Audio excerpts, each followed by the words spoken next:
ಸಿದ್ದರಾಮಯ್ಯ ಕ್ಷೇತ್ರ ಯಾವುದಯ್ಯ ಹೀಗಂತ ಪ್ರಶ್ನೆ ಹಾಕ್ತಿರೋರಿಗೆಲ್ಲ ನಾಳೆ ಸಿದ್ದರಾಮಯ್ಯ ಉತ್ತರ ಕೊಡ್ತಾರೆ.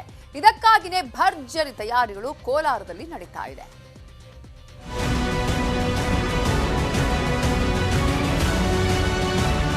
ಕ್ಷೇತ್ರದ ಹುಡುಕಾಟದಲ್ಲಿದ್ದ ಸಿದ್ದರಾಮಯ್ಯ ನಾಳೆಯಿಂದ ಕೋಲಾರದಲ್ಲಿ ಮತ್ತೆ ಹವಾ ಎಬ್ಬಿಸೋಕೆ ಹೊರಟಿದ್ದಾರೆ. ನಾಳೆಯೇ ಕೋಲಾರ ಕ್ಷೇತ್ರವನ್ನೇ ಫೈನಲ್ ಮಾಡುವ ಸಾಧ್ಯತೆ ಇದೆ.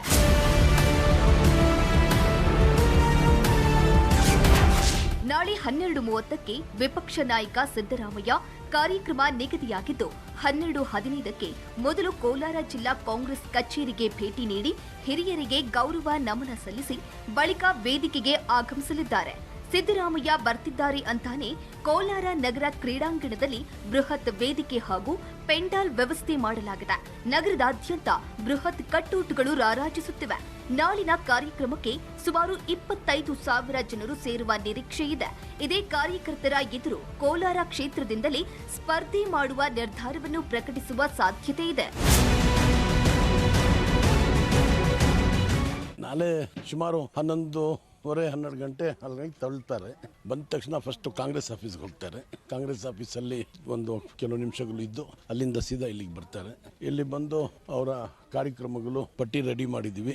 ಆ ರೀತಿ ಕಾರ್ಯಕ್ರಮ ನಡೀತದೆ. ಅವರು ಯಾವ ರೀತಿಯಲ್ಲಿ ಹೇಗೆ ಹೇಳ್ತಾರೆ ನಮಗೆಲ್ಲ ನಂಬಿಕೆ ಇದೆ ಅವ್ರು ಘೋಷಣೆ ಮಾಡ್ಬೋದು ಅಂತ ಹೇಳಿ. ಅದು ಯಾವ ರೀತಿ ಅವ್ರು ಘೋಷಣೆ ಮಾಡ್ತಾರೆ ನಾಳೆ ಕಾದು ನೋಡ್ಬೇಕಾಗ್ತದೆ. ಸಿದ್ದರಾಮಯ್ಯ ನೆಕ್ಸ್ಟ್ ಸಿಎಂ ಘೋಷಣೆ.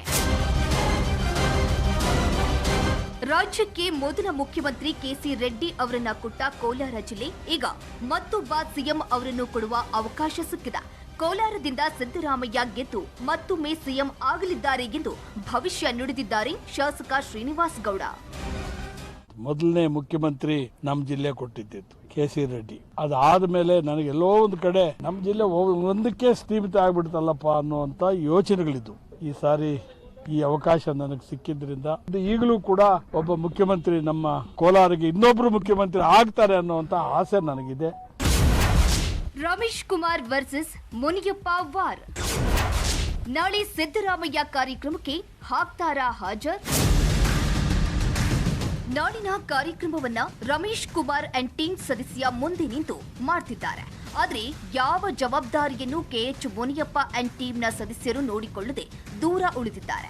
ಹಿರಿಯ ಕಾಂಗ್ರೆಸ್ ಮುಖಂಡ ಮುನಿಯಪ್ಪ, ಕೆಜಿಎಫ್ ಶಾಸಕಿ ರೂಪಾ ಶಶಿಧರ್, ಕೋಲಾರ ಕ್ಷೇತ್ರದ ಇತರೆ ಕೈ ಟಿಕೆಟ್ ಆಕಾಂಕ್ಷಿಗಳಾದ ಡಿಸಿಸಿ ಬ್ಯಾಂಕ್ ಅಧ್ಯಕ್ಷ ಗೋವಿಂದಗೌಡ, ಎಲ್ಎ ಮಂಜುನಾಥ್, ಸಿಆರ್ ಮನೋಹರ್ ನಾಳೆಯ ಕಾರ್ಯಕ್ರಮಕ್ಕೆ ಬರ್ತಾರಾ ಇಲ್ಲವಾ ಎಂಬುದು ಪ್ರಶ್ನೆಯಾಗಿದ್ದು, ನಾಳಿನ ಸಿದ್ದು ಕಾರ್ಯಕ್ರಮಕ್ಕೆ ಗೈರಾದರೆ ಗುಂಪುಗಾರಿಕೆ ಮುಂದುವರೆದಿದೆ ಅಂತಾನೆ ಅರ್ಥ.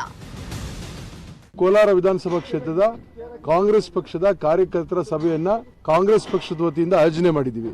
23 ಗ್ರಾಮ ಪಂಚಾಯಿತಿಗಳು, 35 ವಾರ್ಡ್ಗಳು, ಒಟ್ಟು 284 ಬೂತ್ ಇಂದ ಕನಿಷ್ಠ 25ರಿಂದ 50 ಜನ ಕಾಂಗ್ರೆಸ್ ಪಕ್ಷದ ಕಾರ್ಯಕರ್ತರು, ಸುಮಾರು 10,000ಕ್ಕೂ ಮೇಲ್ಪಟ್ಟು ಜನ ನಾಳೆ ನಮ್ಮ ಕಾರ್ಯಕರ್ತರು ಬರ್ತಾ ಇದ್ದಾರೆ. ಈ ಕಾರ್ಯಕ್ರಮ ಯಾವ ಗುಂಪುಗಾರಿಕೆನೂ ಇಲ್ಲ.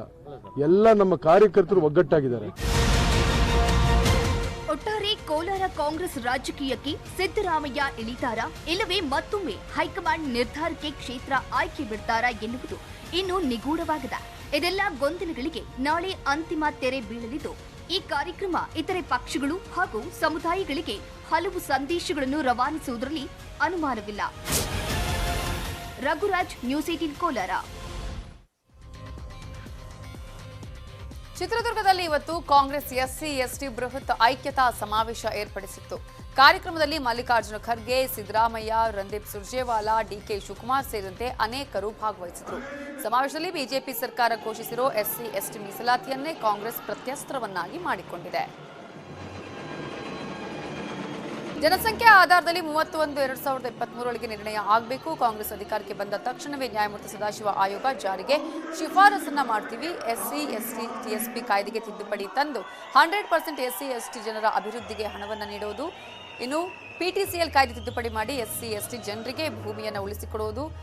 3.86 ಲಕ್ಷ ವಸತಿರಹಿತ ಎಸ್ಸಿ ಎಸ್ಟಿ ಕುಟುಂಬಗಳಿಗೆ 5 ವರ್ಷದಲ್ಲಿ ನಿವೇಶನಗಳನ್ನು ನೀಡೋದು, ಭೂರಹಿತ ಎಸ್ಸಿ ಎಸ್ಟಿಗಳ ಪ್ರತಿ ಕುಟುಂಬಕ್ಕೆ 2 ಎಕರೆ ಒಣ ಭೂಮಿಯನ್ನ ನೀಡೋದು, ಪ್ರತಿ ವರ್ಷ 10,000 ಎಸ್ಸಿ ಎಸ್ಟಿ ನಿರುದ್ಯೋಗಿ ಯುವಕರಿಗೆ ವಾಹನ ಖರೀದಿಗೆ ಸಾಲವನ್ನು ಕೊಡೋದು, 2.54 ಲಕ್ಷ ಸರ್ಕಾರಿ ಬ್ಯಾಕ್ಲಾಗ್ ಹುದ್ದೆಗಳು ಸೇರಿ ಎಲ್ಲಾ ಖಾಲಿ ಹುದ್ದೆಗಳನ್ನು ಭರ್ತಿ ಮಾಡೋದು ಸೇರಿದಂತೆ ಅನೇಕ ನಿರ್ಣಯಗಳನ್ನು ಕಾಂಗ್ರೆಸ್ ತೆಗೆದುಕೊಂಡಿದೆ.